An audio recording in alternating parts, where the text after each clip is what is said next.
PAMI, la obra social que atiende a millones de jubilados en la Argentina, que está en una situación realmente difícil porque tanto prestadores como médicos están parando para resistir algunas de las medidas que está tomando el gobierno en el área. Atilio Rossi es un médico clínico, cardiólogo y también geriatra de 68 años. Está en línea con nosotros. Atilio, muchísimo gusto. Ernesto Telemontón, saluda. ¿Cómo te va? Hola Ernesto, ¿qué tal? Buenos días. Sos cordobés, veo. Soy cordobés. A ver si continúo la nota, te contagio la tonada nuestra. Bueno, a ver, contanos qué es lo que está pasando. Bueno, mira, te voy a tratar de hacer una comparación para que vos veas por qué tomamos esta determinación. El médico de primer nivel de PAMI tenía su sueldo, estaba, ¿no es cierto?, era el producto de una mitad estaba dada por la cápita, o sea, te pagaban una cantidad de plata por mes por paciente, que aunque no lo crea era de 945 pesos, y, ¿no es cierto?, la otra parte estaba dada, te pagaban el 40% de las consultas que uno realizaba. O sea, yo hago 100 consultas, me pagaban 40 y esas iban entre 6 y 10 mil pesos. Eso te hacía un combo, para que te lo hago fácil, para que la entiendas, de que un médico que tenía 400 pacientes a su cargo, el mes pasado cobró un promedio de 1.650.000 pesos. O sea, nada. La semana pasada, en forma intempestiva, ilógica y maliciosa, el PAMI saca una resolución donde cambia el sistema que nos va a recaudar de recaudación nuestra o de ingresos. Y lo pone únicamente precapitado, o sea, te da la cápita y te saca las consultas. Y encima hacen toda una propaganda diciendo nosotros con el esfuerzo le vamos a aumentar más del 100% a nuestro profesional. Pasaron la cápita, escucha bien, de 945 pesos a 2.100. O sea, 2.100 por paciente por mes. Y te sacaron las consultas. Entonces, y encima lo hacen retroactivo el 1 de abril. O sea que ese médico que el mes pasado cobró 1.650.000, ahora va a cobrar 800.000 pesos, ¿me entendés? Entonces, no hay manera de subsistir. Imagínate, el médico, escuchame, tenés que pagar con el alquiler del consultorio, tenés que pagar el secretario, no te podés imaginar la cantidad de insumos administrativos que tenemos nosotros, ¿no es cierto?, que gastas. O sea, nos pusieron, la verdad, en la cornisa de un 15º piso y no nos queda otra alternativa que tomar esta medida de fuerza que tomamos por estas 72 horas. A ver, sabes que yo te estaba escuchando y a mí me parece que un tema es lo que le queda al médico, pero el otro tema es el sistema de cápitas también, porque el sistema de cápitas te puede decir un médico, vos te encargás de estos 200 personas, pero no controla, en cambio, el sistema de que una parte sea por facturación de cada consulta, nada, se cobra si se atiende. Entonces, el sistema de cápita deja a la buena voluntad del profesional atender a las 200 personas que tiene a cargo o no. Con lo cual, lo que puede pasar, o muy probablemente pase, es que en muchos casos, nada, se cobre esa guita y no se atiende a la gente. Es que ¿sabes lo que pasa, Néstor? El sistema es inviable. O sea, yo tengo 45 años de médico. Yo a todos mis pacientes les he dicho, o sea, la peleemos juntos, porque, digamos, si esta resolución, ¿no es cierto?, queda en pie, yo desgraciadamente voy a dejar de atender PAMI, ¿me entendés? Porque si yo acepto una condición así, con 45 años de médico y acepto esta condición, es que realmente no me valoro nada y me denigro. Atilio, vos además de médico de PAMI sos médico de otras cosas, o sea, sos un profesional liberal. Sí, pero ¿sabés qué? No te imaginas, Ernesto, la cantidad de médicos que son puramente PAMI dependientes. O sea, que el único ingreso que tienen es PAMI. Y vos de golpe a ese médico le saca encima retroactivo del 1 de abril el 52% de lo que cobró el mes anterior, ¿me entendés? Sí. No, decime, termina la idea. No, entonces te vuelvo a repetir, ese médico realmente le generas un daño que no tiene nombre, ¿me entendés? Porque de golpe casi lo dejas en la calle ese médico, porque ¿qué opción tiene? O sea, tiene que salir a esta altura de golpe, a salir a buscar trabajos, empezar de nuevo, ¿me entendés? Atilio, te agradezco el testimonio. Necesito hablar con otros damnificados o personas que están parando para escuchar un poquito más de versiones. Gracias. No, gracias a vos, Ernesto, y bueno, esperemos y le pedimos la comprensión y el apoyo a nuestros pacientes, porque sinceramente yo siempre digo, si esta medida queda firme, después de esto realmente no hay nada, porque es la nada misma. Te Muy mando bien. un abrazo grande. Igualmente, en otra línea estaba Lara, que es médica de familia, que es médica de cabecera de PAMI desde hace 14 años. Lara, buen día. Ernesto Tenemo te saluda. ¿Cómo te va? Hola, buen día Ernesto, ¿cómo estás? Muchas gracias por el espacio. A ver, contanos vos qué es lo que ves, qué es lo que está pasando. Mirá, un poco escuchaba recién lo que comentaba el doctor y la realidad, la verdad que lo explicó muy conciso y muy claramente. Hace un año, en realidad hace muchos años que este sistema con pago mixto que venía funcionando, el valor que nos pagaban por cápita y aparte el valor por las consultas. Lo que teníamos hasta antes de esta normativa que lanzaron de manera bastante intempestiva la semana pasada, teníamos esta doble manera de cobrar, que era por la cápita, que nos tenemos asignados los médicos una cierta cantidad de pacientes. Teníamos un incentivo también que nos pagaban por haber hecho cursos de actualización que hicimos, que había que rendir ciertos módulos con examen. Nos pagaban un incentivo por estos cursos de actualización, que era un 20% de la cápita, y aparte nos pagaban las consultas a valores que tampoco estaban actualizados, que eran las primeras 2 consultas en el año 12.000 pesos, el resto 6.000 pesos.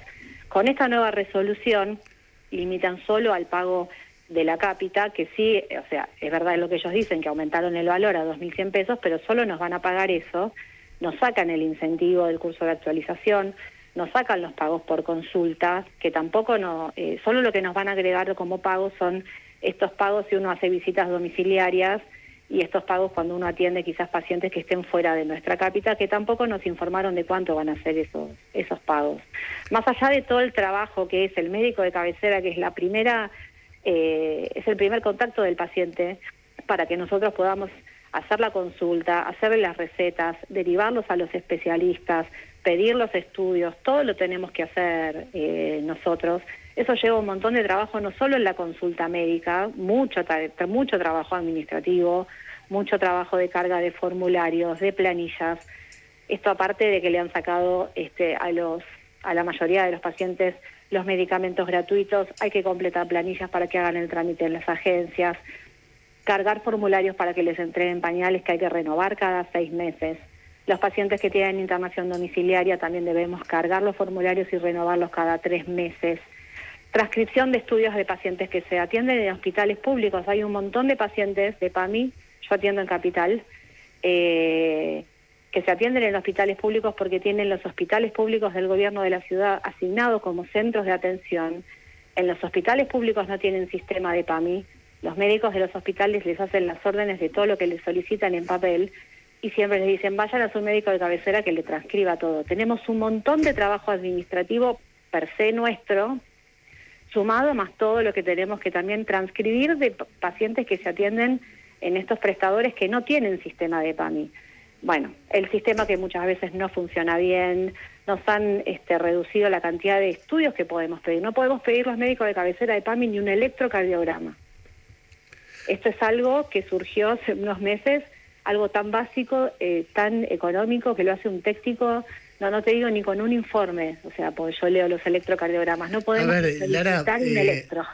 Vos sabés que las discusiones sobre el PAMI son tan, no sé, es una obra social tan importante que son discusiones que yo como periodista no soy especialista en el tema, pero nada, he sido testigo desde la época de Matilde Menéndez, cuando yo empecé a ser periodista al comienzo del menemismo en adelante, siempre vuelve y vuelve y vuelve.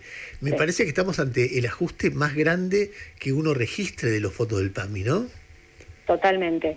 Yo estoy hace bastantes años en PAMI, han pasado distintos gobiernos.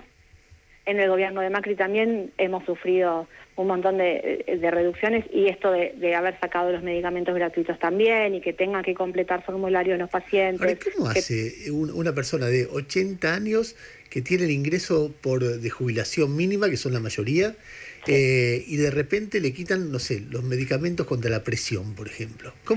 ¿Cómo se convive con eso?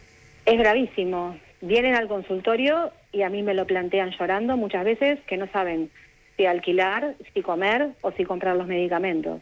Nosotros, por suerte, en el consultorio nos visitan un montón de visitadores médicos que nos dejan un montón de muestras médicas y nos las pasamos entregando muestras médicas porque sabemos que no los pueden comprar. Medicamentos básicos para la hipertensión, para la diabetes, para un montón de enfermedades No sé, crónicas. pienso alguien que tiene problemas bronquiales y necesita o el salbutamol o algún corticoide, un medicamento con corticoides para poder respirar mejor y no los tiene gratuitamente y además gana, no sé, 300.000 pesos por mes de jubilación, 350.000 o 400, no importa.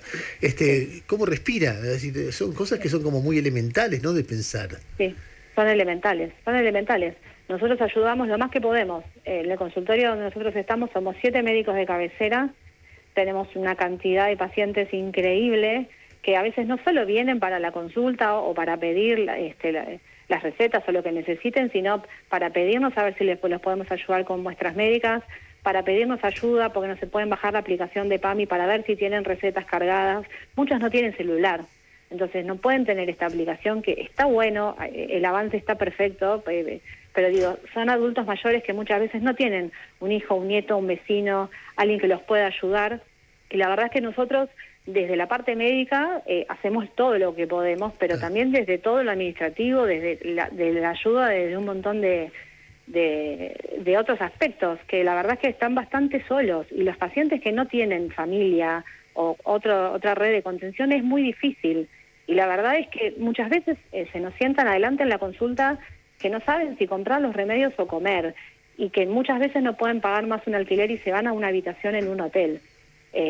La verdad es que es un panorama nefasto.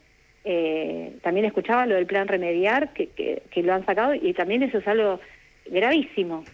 Es gravísimo. La verdad es que es una situación, y a todo esto lo que comentaba recién el doctor, esto de los gastos que lleva también tener un consultorio. O sea, desde los impuestos, internet, el seguro, el consultorio, las expensas, las secretarias, las compras, los insumos, el ADL, el monotributo. O sea, nosotros ponemos un montón de plata para tener un consultorio como corresponde.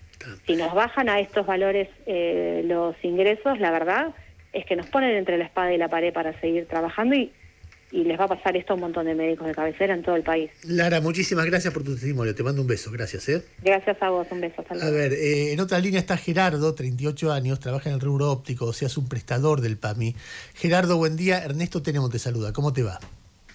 Ernesto, buen día. ¿Cómo están? Bien.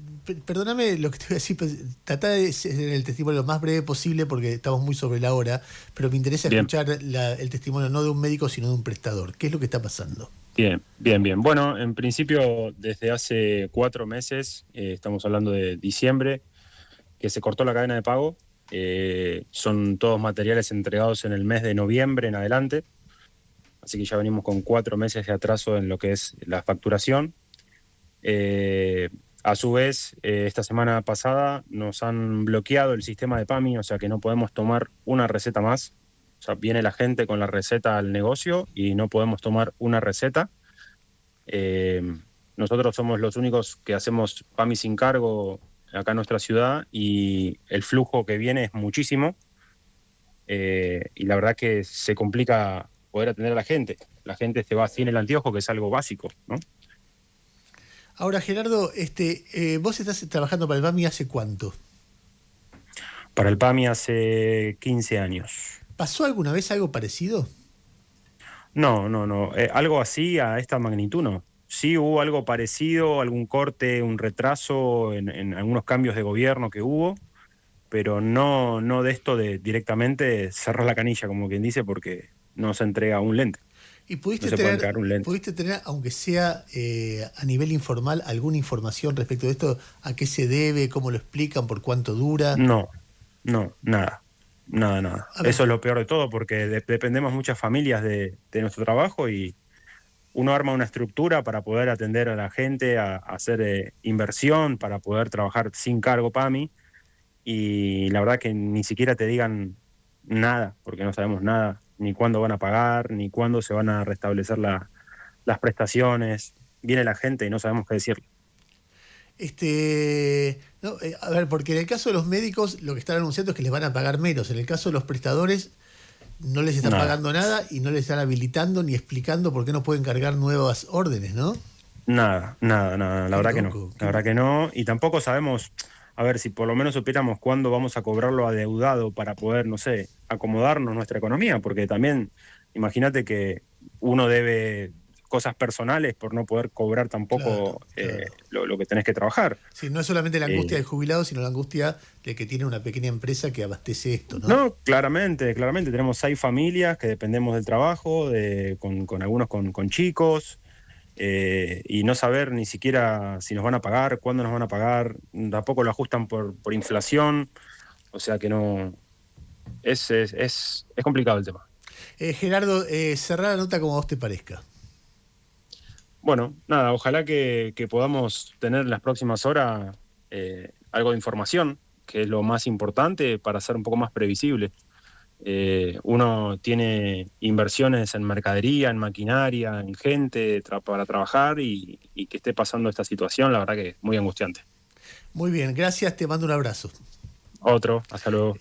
A ver, hablamos recién con Atilio Rossi, que es un médico de 68 años, cordobés. Después hablamos con Lara, una médica de familia. No tengo acá de dónde, pero sonaba muy de esta zona de Capital. Sí. Y con Gerardo de Mar del Plata. O sea, 3 personas que laburan de distintas cosas en distintos lugares del país, contando lo que es... A ver, lo que es el topo destruyendo el Estado desde adentro, eso es lo que estamos contando. Es decir, eso que contamos la semana pasada, el plan Remediar, dejando de mandar medicamentos a las salas de primeros auxilios de todo el país, y antes vamos contando que el Andís tampoco van atendiendo a los discapacitados, y antes vamos contando de cómo se debilita la universidad pública, y antes no es fruto de ninguna casualidad, ni siquiera de un plan de ajuste fiscal, que también lo es, sino de una concepción muy profunda por parte de Milei, de que el Estado no se debe dedicar a cuidar a los jubilados. Entonces, frente a eso, ajustan y ajustan y ajustan, mientras te dicen que estamos entrando en los mejores 18 meses de las últimas décadas. O sea, hay un contrasentido acá bastante evidente, donde puede ser que en algunos indicadores económicos estemos entrando en meses mejores, puede ser, ni siquiera digo que sí. Al mismo tiempo hay seres humanos que se pierden en todo esto. Es muy evidente que hay familias angustiadas, gente con menos guita, etcétera, etcétera, y de repente vos tenés un jubilado al que le pisás el bono, le reducís la jubilación en comparación con la inflación, le quitás los medicamentos y va al PAMI y no puede pedir un anteojo. O sea, un jubilado, estamos hablando de alguien que necesita anteojos para poder ver. Entonces, explícame cuál es la lógica. Bueno, es la lógica libertaria. Ellos creen en eso, ¿no? No es algo que está saliendo mal. Es algo que tiene que ver con una convicción muy firme del presidente de la Nación y de todo el gobierno, que es dejar abandonada a la gente y que se arregle como pueda. Si puede, quiere decir que está apta para sobrevivir. Si no puede, y bueno, no está apta para sobrevivir, el Estado no tiene por qué hacerse cargo de eso. Esa es la concepción que hay de fondo. Después discutimos matices, discutimos planes económicos, discutimos miradas a largo plazo, discutimos alternativas, pero en el fondo de la cuestión, eso es lo que está en juego.